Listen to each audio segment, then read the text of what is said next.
भौमासुर कंस के मित्र थे।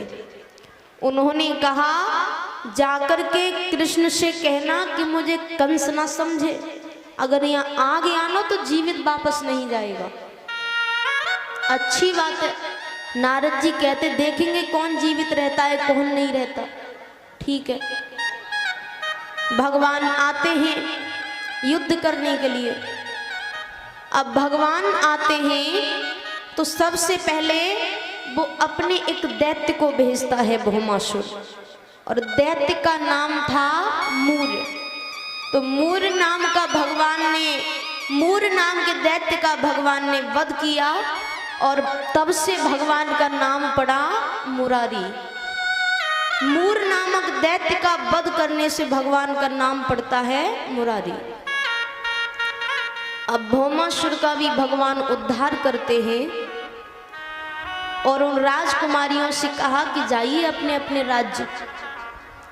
तो राजकुमारियों ने कहा कि ऐसे तो हम पवित्र हैं लेकिन कोई मानेगा नहीं। अब या तो आप हमें अपनाइए, वरना इस जीवन को त्यागने के अलावा हमारे पास और कोई चारा नहीं है। तब भगवान उन 16,100 राजकुमारियों को अपना नाम देते हैं। तब से भगवान के कितने विवाह हुए? 16,108। लेकिन पूर्ण रूप से विवाह केवल रुक्मिणी जी के साथ में हुआ था। तो इस प्रकार भगवान के विवाहों की कथा है। अब आगे कथा आती है। बाणासुर नामक एक दैत्य थे लेकिन महादेव जी के बहुत बड़े भक्त थे।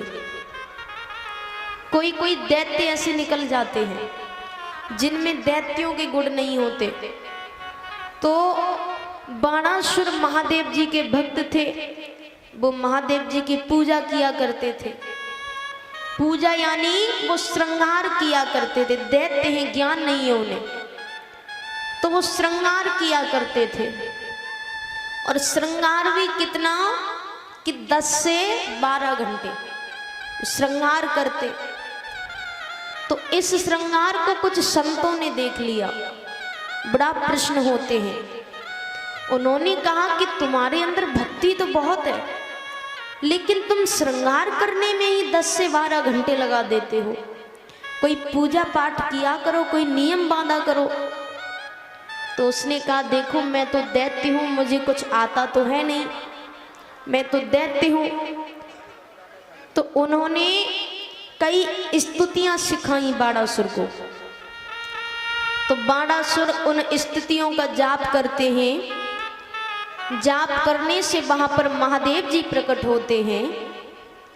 महादेव जी प्रकट होते हैं तो महादेव जी ने कहा कहिए क्या चाहते हो वरदान में, तुमने मेरी तपस्या की है।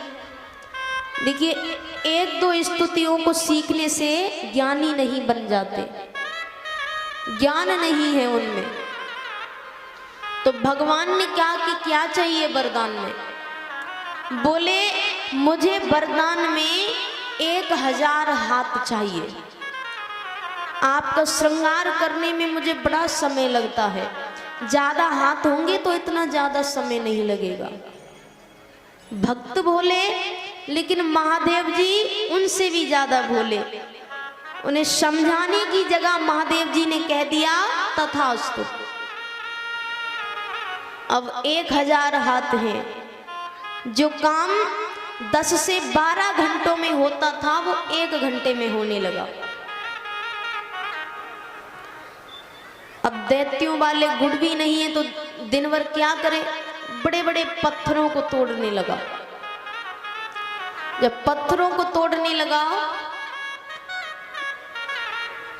पत्थरों को तोड़ने के बाद फिर रोते रोते भगवान को पुकारता है। महादेव जी प्रकट होते हैं। महादेव जी ने पूछा क्या हुआ? बोले अपना वरदान वापस ले लीजिए, मुझे ये हाथ अच्छे नहीं लग रहे। महादेव जी कहते हैं वरदान वापस नहीं लिया जाता। बोले मैंने गलती में ना समझी में ये वरदान मांग लिया और आपने मुझे रोका भी नहीं। महादेव जी कहते हैं चिंता मत करो, कुछ समय बाद श्री कृष्ण आएंगे, आप उनसे युद्ध करना और वो तुम्हें इन हाथों से मुक्त कर देंगे। अब भगवान युद्ध करेंगे इस बात से वो डर जाता है। वो कहता है एक वचन दीजिए। कैसा वचन? कि जब श्री कृष्ण युद्ध करने आएंगे तब आप मेरी तरफ से युद्ध करोगे। तब महादेव जी ने उन्हें वचन दिया कि मैं तुम्हारी तरफ से युद्ध करूंगा। ठीक है, अब वो लीलाएं अपने आप चल रही है। अब यहाँ पर बाणासुर की पुत्री है उषा। अब भगवान का भी वंश आगे बढ़ता है, कई पुत्र पौत्र इत्यादि होते हैं। तो भगवान का एक पौत्र था, तो उषा ने स्वप्न में, देखिए पहले के समय में अगर स्वप्न में भी आपने अगर किसी को पति के रूप में देख लेते थे तो उससे ही विवाह करते थे, समय था पहले। तो उषा ने भगवान के पौत्र अनिरुद्ध को एक बार सपने में पति के रूप में देख लिया। अब एक बात बताइए, यहाँ पर सांस्कारिक जीव बैठे हैं, आपको अगर कोई पसंद आता हो, अगर आपको उससे शादी करने की इच्छा हो, तो आप क्या कहते हैं? अपने परिवार वालों से कहेंगे कि आपको शादी करने की इच्छा है, परिवार वाले रिश्ते लेकर के जाएंगे, फिर दोनों परिवार मिलते हैं तब रिश्ता पक्का होता है। हम सब यही करते हैं, साधारण जीव यही करते हैं, पर दैत्यों में थोड़ा अंतर है। उषा किसकी बेटी है? दैत्य की। तो यहाँ उसने सपना देखा और सपने से उठ करके रातों रात में अनिरुद्ध जी का अपहरण करके ले आती है, उठा करके ले आई उनको।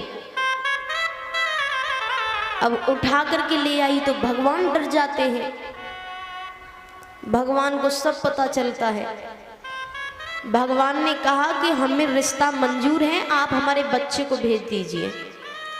पर बाणासुर को उन हाथों से मुक्त होना था। बाणासुर ने कहा नहीं, अगर आपको आपका पौत्र चाहिए तो आप मुझसे आकर के युद्ध करिए, युद्ध करके ले जाइए। ठीक है, भगवान आते हैं, युद्ध आरंभ होता है।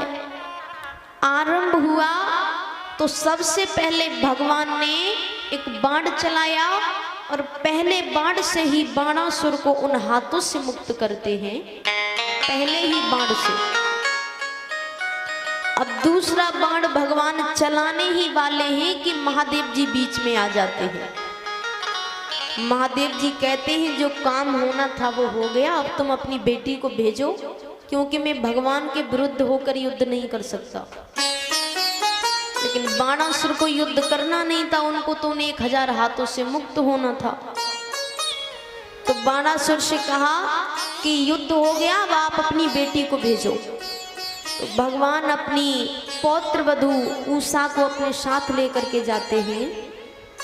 इस प्रकार छोटी सी कथा आती है कि महादेव जी इतने भोले भगवान हैं, तो इसलिए कहा जाता है कि आप उनसे जो भी मांगते हैं ना, सब भगवानों में से सबसे पहले वो आपकी सुनते हैं, क्योंकि वो इतने भोले ही हैं, बहुत जल्दी सुन लेते हैं। हर छोटी छोटी बात में अगर पूजा की तथास्तु, ऐसा हो जाए, उन्होंने वरदान दे दिया। तो इसलिए कहा जाता है अगर आप कोई इच्छा रखें तो महादेव जी से जरूर कहना, वो बहुत जल्दी प्रार्थना सुनते हैं। आइए, और यहाँ भी अगर मन में कोई इच्छा हो, और वैसे भी श्रीमद् भागवत में तो ये कहा गया है कि आप शुरुआत से कोई ना कोई इच्छा लेकर के बैठे और सच्चे मन से पूरी कथा सुनते हैं तो 7 दिन तक वो इच्छा पूरी जरूर हो जाती है। तो आइए, अगर आपके मन में कोई इच्छा हो तो उस इच्छा को लेते हुए हम भी भगवान से प्रार्थना करते हैं